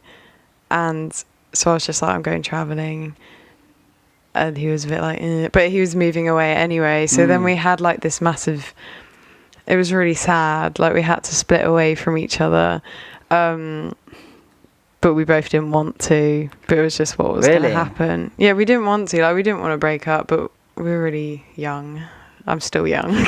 But you were the one that was so eager on, I have to go away. Though. I always said I really, really want to go travelling, and I'm always going to go travelling. But also he was moving as well. And he Okay. was still Yeah. going to move. Right. Oh, mate. But You took me to a place then, I was like, oh, dear, I know exactly where you were at. yeah, it's Bless ya. sad. Like, Yeah. But he's literally the only person that I've really ever felt like that with, to be honest. Like, I'm 20 now. That was when I was 18. Don't go breaking hearts on this podcast. I am. All them followers. I thought you were like that with me. No, but it's like... I felt that in the van today. No, but yeah, no, but I think as well, because I knew that we were splitting kind of anyway, I was like, fuck it, I might as well go off and do what I want. So Yeah. I did. And yeah, I arrived in Budapest. I was volunteering at a party hostel, and I was terrified. I can still remember the day. I just arrived and I'm like, what am I doing? Mate. Why am I here? Mate. And everyone, I arrive and a volunteer there's from Bath. She's like, oh, I'm from Bath. Like, I go to uni in Oh, Bath. And that's I'm so like, helpful. what? I'm like, what are you? And there's another girl from New Zealand. And then it just happens. And like, the process of me arriving, it was so fast. Like, everything just happened so quickly. And I just became more and more confident. And obviously I was taking people out for events. And I didn't have time to give a shit about what people thought. You know what I mean? Yeah, mate, and maybe you were just in such like an enjoyable moment of your life. You know how people should be, in essence, where they're portraying their passions, they're pursuing the things they want to do, so they're not in that state of worry, because all they're thinking of is, oh, I need to do this thing that I'm going to love, and they're constantly in that. And I think that's where people should be at. But traveling can get you there. When you're in a hostel and you're meeting all these people, you don't have time to have all these problems or predispositions that we've been cursed with. You don't have time to act like someone you're not. That's the biggest thing I found. Like, that feels like a good pointer of yours, a good saying, like helping people not be something they're not. Yeah. You know, that's don't be something you're not. Me and my It's so partner much did effort. I edit somebody else's podcast for them. Really lovely guy, and he is a coach. But he had somebody on from America, quite a prolific figure, but I didn't know him, but I loved him. Really good talker and a comedian. And he was just talking about purpose. And the one thing, they're a bit older than both of... No, Chris is 38, my partner. I know you wouldn't believe it. But yeah, I know. She looks incomparable. She does look amazing. Yeah, these older guys were talking, and they were talking about their purpose, but they'd also built up mission statements, which I really like. So one of them was to help people not feel as shit as he felt, was a great mission statement, and his purpose. And then me and Chrissy drove home, and we were thinking of what our mission statement was, or what we wanted to do with our lives, in our jobs, in just going to the shops, everything. And mine became I want to light up paths. I want to be somebody that brings people together. I want to make them feel good when they're on that path and all that. But yours very much feels like that mission statement we're talking about, where you want to help people. What was it? Be themselves. Be themselves. Yeah. You can adapt it in however you want, but that's your mission statement. I think I'll give it you. No, that definitely is. Yeah, I think be I authentic. just want to prove that everyone is just a person. Yeah, I like it. I like it a lot. Like the Queen is just an old woman at the end of the day. Not my Maggie. She's just so like. Yeah, I don't know, get you. I people's get you. opinion. I But get like, you. I don't know, Mr. Bean. It's just some guy. Not that guy. Don't go for him. But Everyone who's like anyone is just a person. Yeah. No one is we are above from you. quite literally the same matter. Exactly. Stardust, baby. Stardust. So you were in this hostel. You I met was in this a girl from hostel. Bath, a girl from New Zealand, I did. and you were having too much fun to be depressed anymore. That's not even it, you know. It was more like I was like, especially this girl from New Zealand was so weird, but I loved it. Yeah. And like everyone loved it. And then I started like getting more comfortable, and I'd be just a bit more weird, and then everyone would love it, and I'd be like, I remember thinking like, what? Like I don't have to fake being anyone anymore. I don't have to, and it's so much effort to suppress your like just weirdness, whatever weird Genuine self. Yeah, it's so much effort to pretend you're something you're not. And I remember just letting it go, and I was What like, does weirdness wow. to you consist of? Like, but you're weird. know. I know. Yeah, weird is just subjectivity. It's just people have drawn a line. Here's normal. Here's weird. There is no Yeah. weird, but you're weird. I'd like to know what that consists of. why weird? I feel like I haven't even been that weird on this podcast. Not at all. You've been wicked. I'm pretty normal. Yeah. Do you know the weather and all that kind of business? Probably like, so me, I don't know, me and my best friend are just fucking weird. I'll go off on ones. Like, we'll just do weird stuff. That's so Like- elusive. Come on. Give me something. Like, we'll just shout weird stuff all the time. Like, I swear, I don't know. Just shout. Like, I just sometimes have the urge just to like shout something. And you do. You go off on that. I definitely do. That's brilliant. That's a great Or way just- of being. Just, I don't know what weird is. I enjoy that. No, my version of weird's probably similar. I would constitute as weird to a societal standard. Exactly. But I'm cool with it, and I love Yeah. weird. Everybody's weird. I love weird. Let's bring them together and be weird. But yeah, when I'm asking on your version of it, I know I've defined my version of it, and it would be just making a big noise in a really inappropriate place. That's literally I me. absolutely adore it. I love being with Chrissy in the shop and then walking down the aisle and making her feel really uncomfortable, but not in a horrible boyfriend fashion, but in a wasn't that hilarious and then we both laugh about it fashion. Yeah. It's the best way of being. Yeah. Bogies. I think it's being unpredictable. I'd Yeah, say, being sporadic, weird. Or like, spontaneous. I don't even know what weird is, because like. But you got to express that though. You got to be there. Express. I think it was just being myself. Yeah. I think if you think about, I was thinking about this actually. The most famous comedians, they're all making like take Miranda Hart. Is it Miranda Hart? Yeah. Like she's like farting is like hilarious.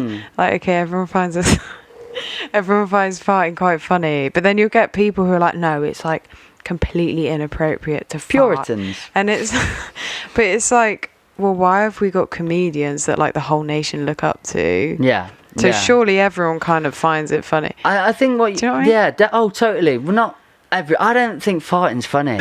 I genuinely, because I love South Park. It's one of my favourite things on the planet, and they have Terrence and Phillip. The whole act's on farting on each other, and for me, what that woman there that you did a description of, where she goes, "Well, farting's not funny." That's just a really annoying person trying to speak in a generalised term on everybody. Like farting's not funny, but it's like, yeah, farting's not funny to you, and farting's not funny to me. So individuality, we all have different tastes, different things that we thrive off of, different things that we get a buzz off of, and it's just respecting each other on that merit that I find this funny, you don't find that, but allowing it to exist and not wanting to eradicate it because you don't find it funny. Do you know what I mean? Yeah. Do I speak deep? That's how I built a living. That's definitely how I feel. It's just my new train of thought is very much on becoming independent thinkers, and I don't think enough people are independent thinkers. Knowing what you want, knowing what you like, knowing who you are, and then when you know that deep inside yourself, you respect everybody for who they are. Yes. Because that was so loud. Because you've got no worry anymore about shaping yourself on everybody else's version of what normal is. It's absolutely fine. Just whack it. Don't worry, guys. Got a little. Is it your? What you got an alarm on for? You were coming here. I've got my injection. The next morning. That's what I want. Okay, right. I might have bonked myself away. Hang on. Bonking is actually sexual in our term. Is it? To bonk someone is to f them. Am I still on? Yeah. I think I've just got so used to it. Bonk. Bonking. I say bonk a lot. God, maybe I shouldn't say that. Well, just down Derby, unless you really like someone, you know. Yeah, there's a lot of nice people around. What do you go up to someone and you go, "Do you want a bonk?" I mean, not quite as direct, but maybe later on you go, "Could we do a bit bonking?" No. Yeah. No way. Maybe not it's even like that direct, but definitely I know bonking to be a naughty. 100%. Or is it like shag? Oh yeah, I like that. Wait, do you not say shag? Yeah, shag. Yeah, bonking is shag. I mean, you must have different words for sex. Shag. Yeah, the F word kept coming in head. Fuck. Shag. I can't believe you said the F word. It's all over now. So, well, let's jump in back. I knew where we were, but we're going into your travelling and meeting these girls and why you turned out to be this weird person we're meeting today. Weird. Yeah, we're travelling. Yeah. I know what I'm gonna put in for that little break we just had for wheeze. I'm gonna put in. Do you know the SpongeBob bit? And he's like, 12 years later. I'm definitely just gonna put. We'll get to I need a wee. Cut to SpongeBob bit. So travelling. I went travelling, and I found myself. Emmacannonmusic, ladies and gentlemen, go and find her on Spotify. That's it. No, I just also you've got a consistent new set of guests coming in. I bonked the microphone. No, you did not. You got continuously guests coming in. They leave after 2 days, a new one comes. Like, I'm not wasting time trying to pretend to be something I'm not. I lived in these hostels. I did what I want. I lived in communal areas. I would chill in a communal area with random people all the time. Like, I'm not gonna put any, like, all my guards just fell down one by one. Did you have any struggles while you were away? Any sort of things you came up against? I had some weird shit happen, yeah. Trials and tribulations.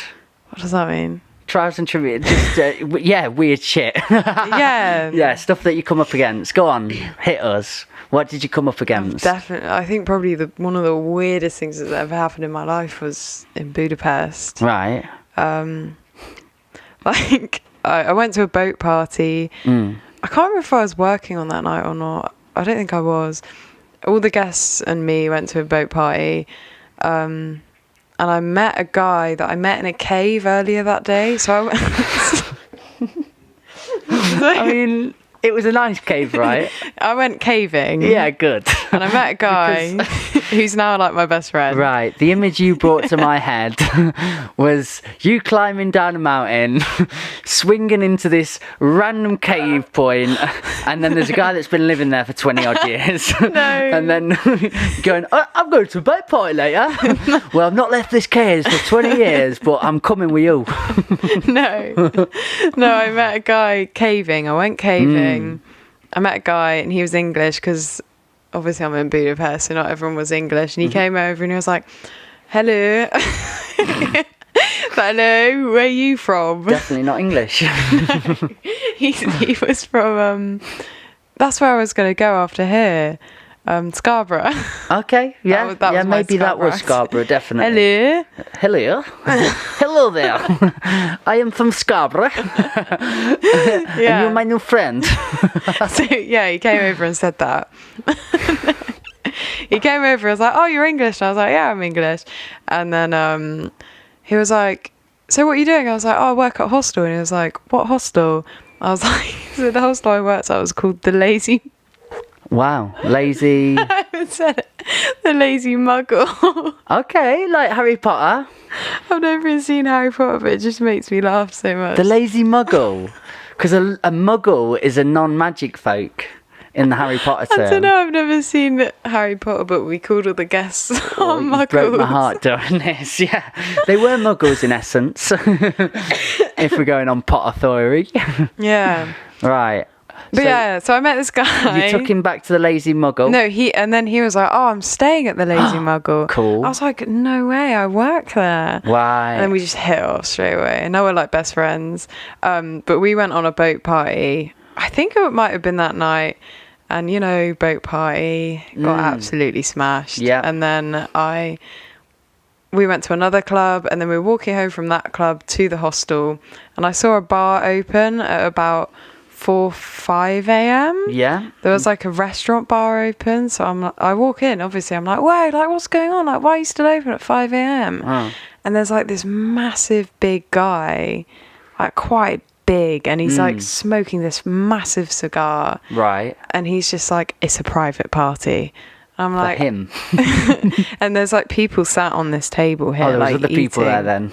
Yeah, at 5 a.m. I thought it was just him on his own. Having a private party. No, wait, it gets fucked though, trust me.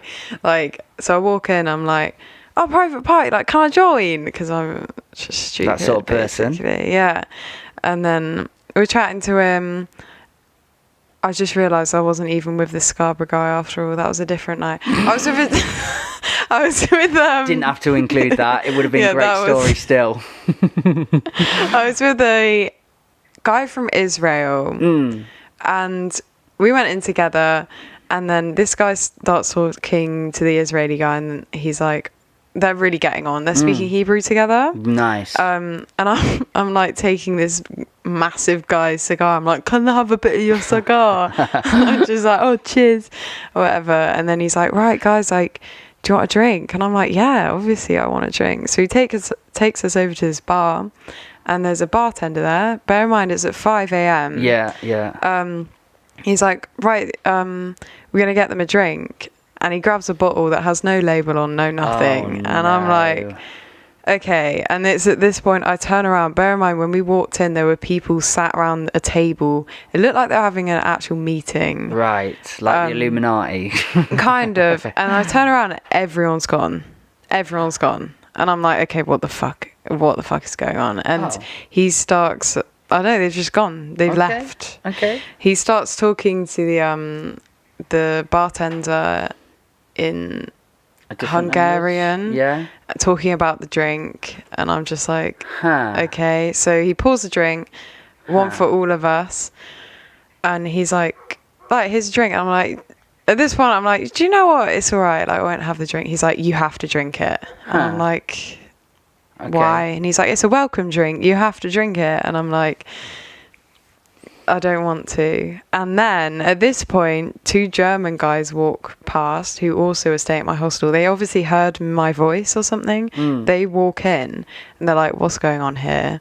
And this big guy with the cigars, like, talking to them. He instantly hated them because they were German. And they start talking, and the German guy made like a little joke about the music or something. And then this big guy with the cigar suddenly is like, don't do that, I will fucking kill you. And then at this point I'm like, what the hell is going on? Right. And, like, everything, like, I can't even explain it. Like, when I looked at the Israeli guy in front of me and we just had this eye contact where we were like, what the hell? You know, when you just sober up instantly, and I'm like, what is going on? Yeah, shit's like, kicking off. Literally. It's popping. And the German guys are there just like sweating, like, what?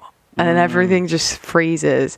And then he's back to the drink. He's like, right, you have to have the drink. And I'm like, I don't know what went through my head, but I was just like, if I drink it and then I act like everything's fine, then I'm more likely to get out. Because I turned around as well. At this point, before I drank the drink, I turn around and there's this... I did Go on drink then, it. keep going. Yeah. Sorry, I'm in. But, so he's like, I will fucking kill you to these German guys. And Yeah. they're like, what the fuck? And it all got really weird and sinister. And I turn around, and, like, there's this woman just stood with her arms crossed, just like looking over us. And I'm like, oh, hello. Because I'm trying to like act normal still, even though this is all going on. I'm like, hello, you're right. And he's like, that's my wife. Like, Drink the drink. yeah, drink the drink. Literally, he's like, that's just my wife. And she's just stood there watching us, and she didn't say anything. And she's got her arms crossed, and she's like blocking us from leaving. And I was like, what? Anyway, so we drank the drink. Do you know what? You never know what you're going to do until you're in a situation where you don't know what to do. Because we couldn't escape easily. We were getting blocked. I didn't want to act like... I don't know. Panicking or doing anything erratic. No. So you were just... I'd drink the drink. I drank the drink. And then... Yeah, I look around and she's still blocking us from leaving. And I look at the guy I was with, and the German guys were still there, and they were like freaking out. And then we drank it, and I was just like, right, thank you so much for a lovely night. I literally stood up and I was like, thank you so much for having us. Like, thank you. Like, I really... And like, I hugged this woman. Like, as I hugged her, I like turned her around. Okay. I was quite clever, That was genius. That was a good move. So I turned around. Pivot. Literally, and then we just literally sprinted out. And then, what happened to Emma after this? Whatever was in that drink was mad. Was it psychedelic? I don't know if it was psychedelic, but see, I don't know if it was the adrenaline of it all, but I've never felt like that. Do you think it could have been like roofies or something? I got spiked in Prague like So a month later. It wasn't that. And I know what that's like. Yeah. It wasn't that. Like, my sister had that done. Yeah, your body just shuts off. It's hard. It's one of the Were you with things. good people during that? Like, yeah, people that looked after you. I managed to get home. Awesome. Which is lucky enough. Very lucky. That is horrible because your brain is just spinning, and your body's just... Oh, dude. But it was, so it wasn't that. It wasn't that, but whatever but it was... you were on a level. We were like, and this guy were like, just very, intense. Intensely, you know. Yeah, I know.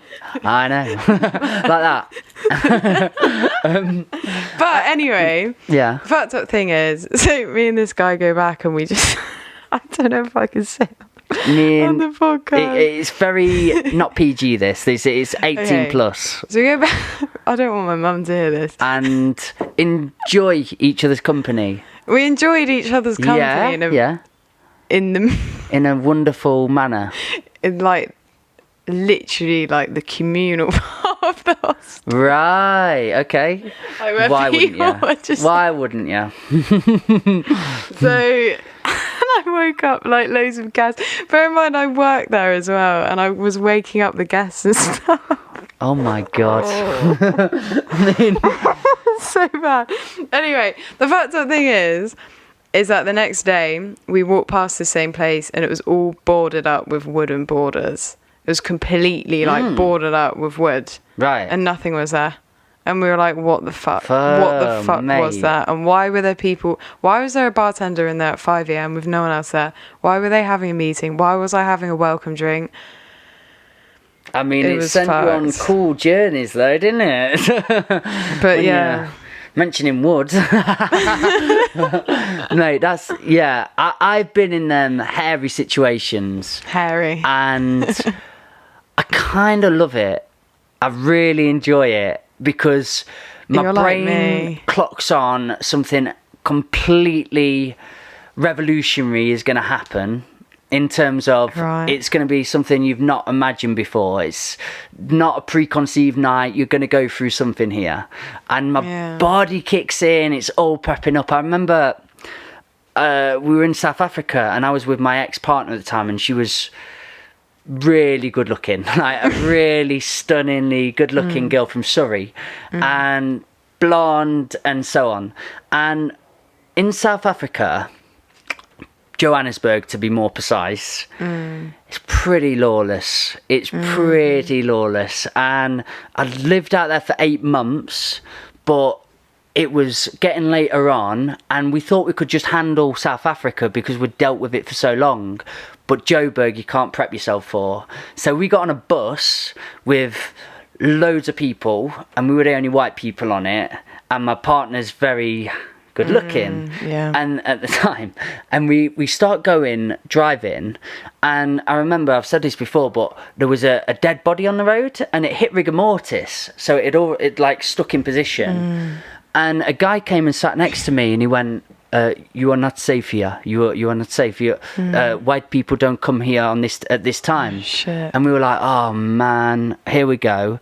And I'm not going to run through all the story because I think I've said it before. But we got to the destination, heart of South Africa, and the guy was like, follow me, like, you got to come here. So we got off the bus and we were just like crowded. Everybody wanted they were shouting money at us and do this, do that. So he just took us to this taxi station. And I'll never forget it. And I was ready to go. I was in fight or flight mode. He put us in the taxi, but the taxi companies were fighting over who got to take us. So they're having a punch-up, quite literally, in front of hundreds of people. There was these 2 taxi guys battling it out on who got to take the taxi and the money. Jeez. So anyway, we got away, and one of us... He was driving the winner, the guy that managed to win battle royale of taxis, and he got in, took us. But that wasn't the scary part. The scary part was I knew where a hostel was, and it was called Brown Sugar, which means heroin and it was a hostel that was run by the mafia back in the day. They don't run it anymore, but it was mafia run building. And I knew where exactly it was. And this guy was going in weird directions all over. And I just prepped up. So I sat near him. And like you say, you don't know what you're going to do in them situations. And I had my arm on sort of his seat, because I thought if he was going to reach for a gun, and most people had guns there, I was just going to start sort of sledgehammering or doing something. And I had it all prepped out in my head. And it kind of... how chill we both managed to be in that situation and ready for it and dealt with it. I was kind of proud of it, because I thought, I can deal with adversity. Yeah. I'm ready to deal with stuff when it hits the fan. And we did, and managed to sort of say, oh man, nah, stop here, we're cool to walk from here, I know where we are. And he was reluctant, but I said no. Like, Yeah. I was very assertive and dominant with him, and he stopped. I chucked him my money and we went. Yeah. But it was one of those moments where you think, oh, this is what I'll be like. This is it happens. You're calm though. Yeah. It's weird. It's really weird. Just deal. You'd expect, like, in situations like that, you'd start actually panicking. But when something really, like, fucked happens, I'm just like, oh, okay, like, this is what I got to do. I go into, like, I don't know. My dad's used to be a police officer. Cool. Is that cool? Are you going to meet one tonight? He's my best mate. Oh, is he? Very handsome one. But yeah, I do. Yeah, I'm cool with the police. I'm cool with the popo. Yeah, but I don't know. It's like that policeman mentality, I call Yeah. it, where you're like, right, I'm in this situation. You realise you're in this situation. You're like, this is what I'm going to do to get out of it. You can't panic. You can't fluster. It's like everything. I don't know if that's part of, like, almost shock, though. You just shut off and you're like, this is what I'm going to do. Well, it's that fight or flight response, and you learn very quickly about who you are as a person in them moments. Absolutely. Do you know what I mean? I know people that have just gone into shock or state of absolute panic at things that you'd probably suspect as not so scary or not so adverse. But I think it's within everybody, because maybe it's your kryptonite that you fall into. Like, I, in Vietnam, sailed out in a rubber dinghy, and water was the one for me. So I did start, I wasn't as cool then. I started getting a bit panicked, and I was like, oh my God, I've gone past all the boats that were set out to sail. Everyone on the beach was a dot. And in them waters, you're thinking, what the heck is below me right now? Because you got no logical way to really... What was your logic to get out of that situation? Panic and just scream. I ended up getting out because that I'd been noticed, and then somebody had an emergency sort of lifeboat or a speedboat, and I didn't know they were coming, but I was out. It was, the tide was so strong and I couldn't battle it. Water's scary though, because you can't get out of it. Yeah, it's different in different situations for different people. But in that sort of a situation where I had to sort of maybe display dominance or allow my masculinity to come through a little bit in that moment. Do you know what I mean? Like, I think I've got a much measurement of feminine energy which I allow to express, and masculine energy, and having both the two come together is very important. And in that situation where I was with the guy in the car, I sort of displayed that masculine assertiveness of I need to do this here. Whereas when I was in the boat, I didn't have that element of myself. I sort of was very panicked and not feminine or masculine in that. I was just... I couldn't deal with the situation. Do you know what I mean? No, I get that. Yeah. Do you know that saying, travelling broadens the mind? Sort of cliche saying, but I know the cliches. I used to cringe so much when people were like, I travelled and I found myself. And then I went travelling, I was like, I actually get it now. I was going to ask you on it. So I get it. If you could break it down, what is it? What do you get from travelling? And if you had a daughter or your son and you send them travelling, why would you send them there? I'm trying to send my mum travelling. Really? I'm trying to get her to go on her own. Really? It's the independence. It's the loneliness that you have to feel. You have to. You can't... Well, especially if you're moving from place to place, you can never attach yourself to anything. It's a lack of attachment to anything. It's just you. A lot of moments it is purely you doing what you want. And a lot of people are too scared to delve into what they want. That's really good way of answering that. Yeah, and I just don't know. It puts things into perspective as well, especially if you did different. Like, I did a bit of au pairing as well. When I was looking after these kids in Poland, it suddenly made me realise, like, wow, my mum has been through a lot. I was looking after 2 kids by myself quite a lot of the time, and I was like, how do I look after these two crazy kids? They were crazy. Yeah. Literally I've got crazy. it was basically like me and you in little kid form. Do you know what? I wasn't even a crazy kid, but me as a kid, does that make sense? Yeah. Like now? Yeah. I'd be mental. The you now in kid form. Yeah. Definitely. They were crazy. And I just thought, like, wow, my mum, like, bringing up 3 kids pretty much on her own. Like, obviously, I saw my dad, like, a bit, but, like, wow, it just puts everything into perspective and it gives you time to think. And I think a lot of people live so fast paced. Do you think you're going to do it again? Is that sort of written in the stars? What, travelling? You're like, what's this now? What? I'm in Derby. I'm travelling right now. No, I mean, this is just like Yeah. kind of normal to me. This Yeah. is just how I like to live. I like That's doing awesome. everything.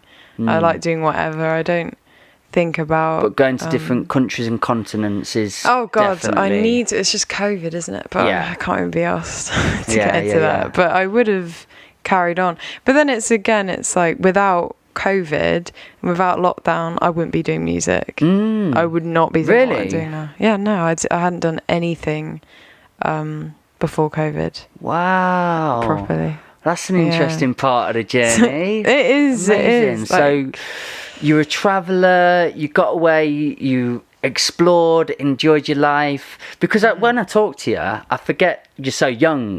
Because really, like I said earlier, the old soul thing, I expect I've been this journey of travelling, came back, did a musical journey, and you're kind of just on that now, really. You've got so much to go forward with. And it's so exciting for you. It is But exciting. music transcended from COVID. Absolutely. Wow. I'm a What cool. lockdown baby. Ooh. And what was it? You just started writing, or? So, to be honest, partly that is traveling as well, because when you go traveling and you're on your own for that such a long amount of time, you realize what you miss. And I don't really get homesick at all. Yeah. I kind of miss my family, but they're all doing their own thing anyway. So I didn't I didn't get homesick at all. And I missed music. I missed creating, because obviously I'd gone to college and I would produce music, and I missed creating. And every time I'd go out when I was traveling, I'd just like migrate to the to the karaoke. And I'm not like a karaokeer. Go on. What was the song? But Titanium by David Guetta. Titanium. That is my song. Oh. And I remember singing it. I remember singing it in Greece, actually. And this guy just looked at me and was like, you know, you can sing. And I was like, nah. I was like, nah, what are you on about? And he was like, no, like, what the hell? Like, do it again. And I was like, no. And then, That note, do that note. Oh my God. We've got a singer. but I go to karaoke and I find karaoke like horrendous half the time. But I just love the feeling of holding a microphone and be like, do you know what? I'd always be really drunk as well. I'd never do it sober, ever. Gonna rock it. Literally, it's just a natural, it's just like, it was magnet. And look at your moves in that year. That's actually really impressive. Yeah. Why do you think it's taken that path? What do you mean? Why do you think that you sort of just got into it and already it's been a ferocious... It's been quick. Yeah, it has. It's been quick. Cool growth, just moving, collaborating, doing stuff. Have you been very proactive with it? Yeah, I think because I've learned... You're a doer. I'm a doer, and I don't waste time on a lot of people. Awesome. That's a good piece of advice. I don't. Hopefully there's young artists listening to this. Yeah. And if you were giving some advice, that's a great bit out there. Like, not to just spin in loops and spend time with people that actually their energy isn't there or the botherment isn't there. Yeah, it's just, I think anyone in life, like, why bother with people that drain you? Why? Like, you don't have to. Yeah, it's awesome. You don't have to. You make your own rules. Like, not a lot of people understand that, though. I know, they get sucked into like the whole. I think it again, to be empathetic or compassionate, it's that needing to be loved and needing to be understood. See, that's literally where I think I learn how to do what I want is by self-love. Yeah. Like, I do not rely on people to love me, to give me any kind of boost at all. Like, there's songs that are all like love, like open my eyes and stuff, and it's like, I don't believe that people loving you can change your life. I think it's you loving you that changes your life. And it's a beautiful part of life, having people love you. Yeah, it can benefit you, and it's amazing. Instead of seeing it as yin and yang, you see it as I'm yin and yang, and I build that whole, and they've got, like, the people that truly love themselves fullest have that whole, and then you can just really enjoy each other's together. whole, rather than fitting one another and building that. It starts to crumble. If one person goes, I don't want this anymore, it goes, no, because that was part of my whole. They filled a gap. Like, you don't want any gaps to be filled. If somebody entered that conversation without context, they might have been a different part of it.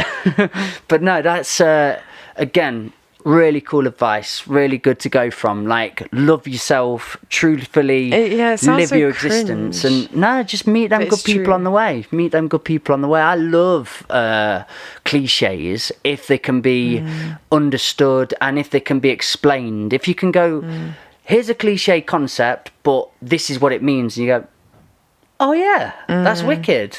Why not say it? Why not live by it? But it's when cliches come about and they don't make much sense, or they don't have much strength. I don't need to hear that right now. It's like when you're in the absolute deep depths of depression, and then somebody throws a cliche at you, and you go, that's useless. I'm not ready for that. That wasn't sensible. Yeah. Do you know what I mean? My leg just clicked. Yeah. Did you hear that? I did. It was a good crackaroonie. But Emma, I want to do this again. I want to do this more, but we got to get this place set up. Yeah, we got to go. Everything I was thinking we've been sat here for ages. It's possible. Yeah, 2 hours, mate. Has it? 2 hours. I really want a We've cigarette. gone in. Yeah. I'm so ready to do more. Maybe we'll speak to the Project Zeus boys today. Yeah. And we could come up with a question tonight, drunkenly. Oh, yeah. And maybe they can come earlier tomorrow, fingers crossed, and we can get a Series of Theories podcast done. Are they not coming tonight? They're coming, yeah. But they're leaving. We're going to drunkily come up with a question tonight where we'll talk about it over the football lads. And we'll get a question. And then tomorrow, when they come for the busking session, if they can come a few hours early, you're listening to this, boys. Come a few hours early. Josh and Sam. And we'll get them down, do a podcast, and then we'll watch them perform. How's that sound? That sounds great. Sounds awesome, doesn't it? Let's get Series of Theories on the go. But seriously, I could chat for all the people that like to watch the back of the bus session, which is basically me nan, a smattering of my mates, and some other people that I love you very much. Where can they find all your stuff? Where can they see what you do? Emmacannonmusic. So Emmacannonmusic, and that's on Spotify. That's on Facebook. That's on. Well, I'm Emmaccannon on Spotify. Emma Cannon on Spotify. Just Spotify, yeah. And then Instagram is Emmacannonmusic. Nice. On Instagram. And is that the Twitter. main places you want them to go? Instagram is like my comfort zone. Yeah. What's Twitter Facebook's to you? alright. Twitter, I don't understand it. I'm gone. I don't know how to use it. I have left Twitter behind. I use it. I had one of my biggest fans. I hate calling them fans. Was on Twitter. Yeah. One of your cannonballs. Emmacannonmusic. Awesome. On all platforms. Mate. On everything. Thank you so much for being here. I really appreciate it. Thanks for having me. Guys, that went quickly. You've been a part of the Old Farm Bus, Back of the Bus Sessions podcast. I'll leave you with this. You know what I'm going to say? Just be nice to one another, you beautiful buggers. Have a good day. Thank you for being here. Peace and love.